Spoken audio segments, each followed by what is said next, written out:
Chapter 26. I froze and held up my hands even though I wasn't the one he was ordering. What the hell was going on? Muffin, for the first time in her life, did what she was told to do. She stopped mid-dance, her hands flying into the air. Cops swarmed the pond. Rizza flashed a badge at them when he was ordered to lower his gun. The one you're looking for is in the pit, Rizza told the cops, still keeping his gun pointed at Muffin. Muffin's breathing grew irregular and heavy. She was panting as her eyes bulged. Hey, A cop called to Rizza. isn't that Bonnie Lane Gatlin?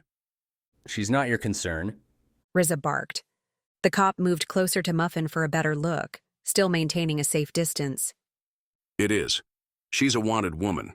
The cop said, turning his gun on Muffin. I've been staring at her mugshot for the last year. Muffin's face was crimson, with splotches dotting her face and arms. Her large frame shook. I said it's not your concern. Rizza said, flashing his badge again. U.S. Marshal, she's mine. The cop glared at Rizza, clearly not wanting to give up a wanted fugitive. Fortunately, he was called away to help haul Fiona out of the pit. From the looks of it, she was not cooperating. Rizza tossed me handcuffs. Cuff her. Muffin's already wide eyes cut over to me. Her face pleaded.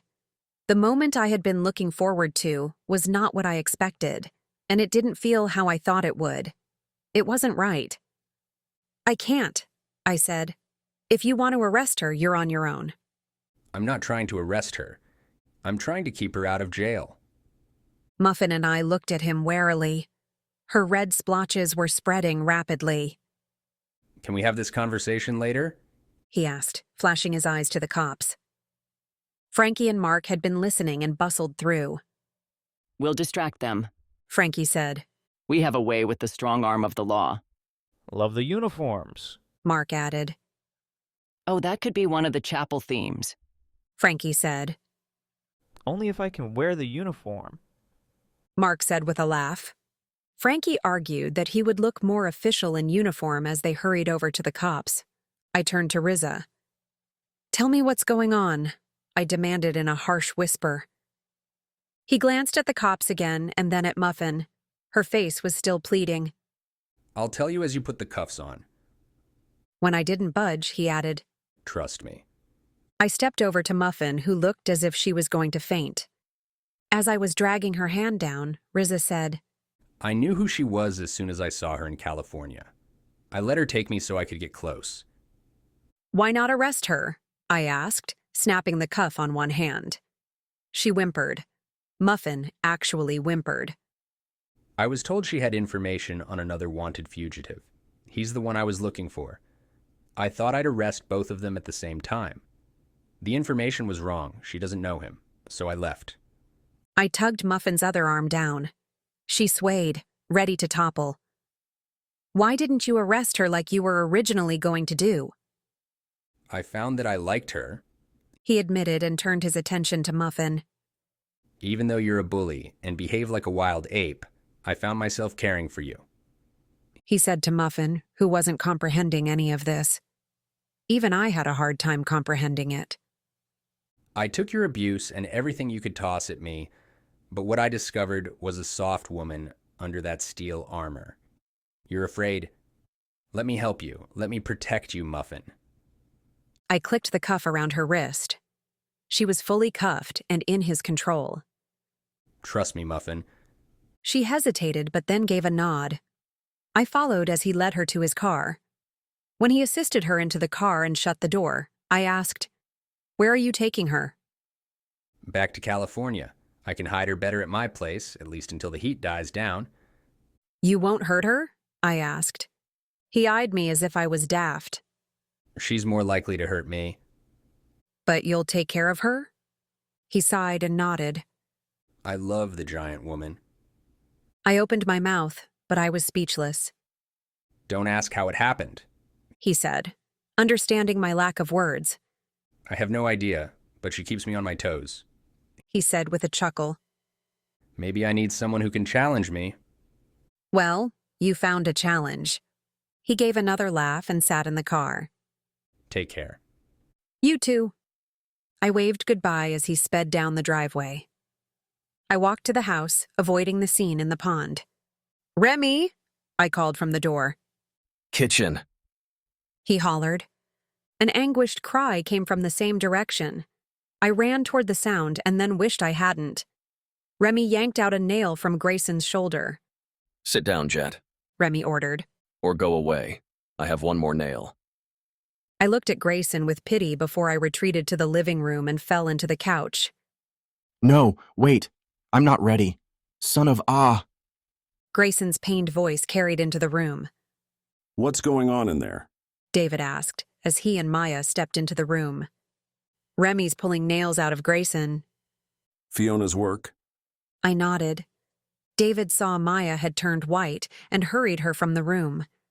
I pressed fingers to my ears, waiting for Maya to stop hurling and Grayson to stop swearing.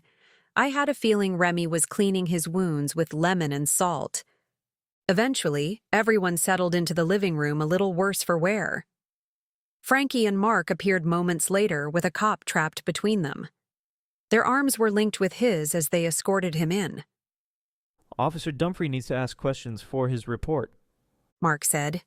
We already gave him our side of the story. Frankie said, looking around. What happened here? You all look like hell. I know what would perk them up. Mark said, letting go of the cop. I'll make my famous green power smoothie. Just point me to the kitchen. Frankie shook his head violently behind Mark's back. Maya bent over the couch and heaved. It doesn't taste that bad. Mark huffed. Thank you for dropping me off, I said as Remy pulled in front of the door. No problem. Everyone seems to have fled. Maya's at home with David. Muffin is on her way to California. And Frankie took off with Mark. I sighed. Sergio's apartment was quiet again. But this time, I wasn't looking forward to it. Do you want me to walk you up to the apartment? You don't have to. I sighed again. He put the car into park and cut the engine.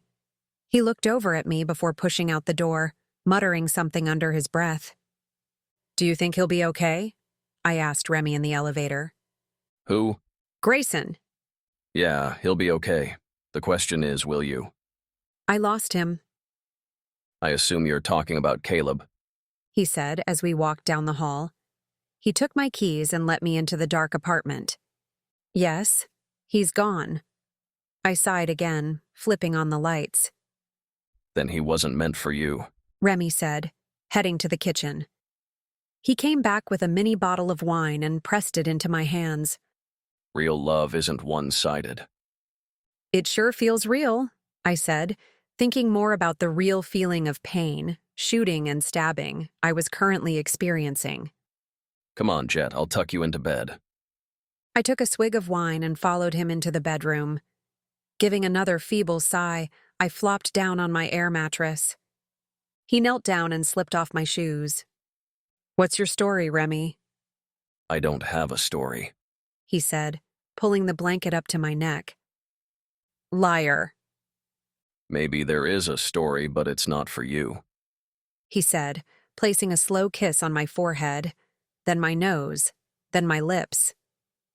You have a story too, and it's not finished, not by a long shot. He pressed one last kiss and stood. Go to sleep. Tomorrow's another day. Remy's hot and cold attention had me baffled, but he was right. Tomorrow is another day. Another long, painful day. I finally fell asleep with empty mini bottles spread around me, hoping Remy could find some peace even if I couldn't. It was another day, seemingly the same as any other day except for the gaping hole in my heart. I shuffled into the living room to find an envelope had been slipped under the door. I stooped to pick it up. Not just any other day. I ripped open the envelope and removed the check for $1 million. Definitely not just any other day. Yes, Remy, I think you're right. My story is not nearly over. I made a quick call to Frankie and then jumped in the shower. By the time I was heading out the door, a familiar person stepped off the elevator. Sergio? I asked. His eyes snapped over and a smile grew on his face. I raced over. I can't believe you're back and alive. I was worried about you, I'm back for now. he said, tugging me into a hug. It's so good to see you. I'm surprised to see you here. I've been hiding out, I said shyly, and then remembered to give him the key to the lock. I slipped it off my key ring and handed it to him. I was about to pocket my key ring but stopped to give it another look. It had the chapel keys, my old apartment key, and my car key, all of which were gone. I had absolutely nothing and no place. It made my current path all that much clearer. I tossed the keys in the hall garbage without a second glance. There's food and wine to last you for a couple of days, I said. What about you? Are you staying? No, I have to catch a plane. Where are you going? Venice. I was hoping to visit with you. Can I at least drop you off at the airport? That would be great, I said, pushing the elevator button. Thank you. It's my pleasure. As we stepped on the elevator, I said, whenever I think of you, it's with the silly accent and goofy t-shirts. He smirked. I was playing a role, and I did it well. You sure did, I said, remembering the way that I used to avoid the annoying mega fan who turned out to be the wayward son of a drug lord. He glanced at my arm as we walked to his truck. I see you've been up to your usual mischief. It's never my mischief. How's your mom? Alive and far away. And the business? Gone. And your brother? Dead. Not by my hand. Anyone else I would have felt sorry for. But this was a good thing. He was free from the family.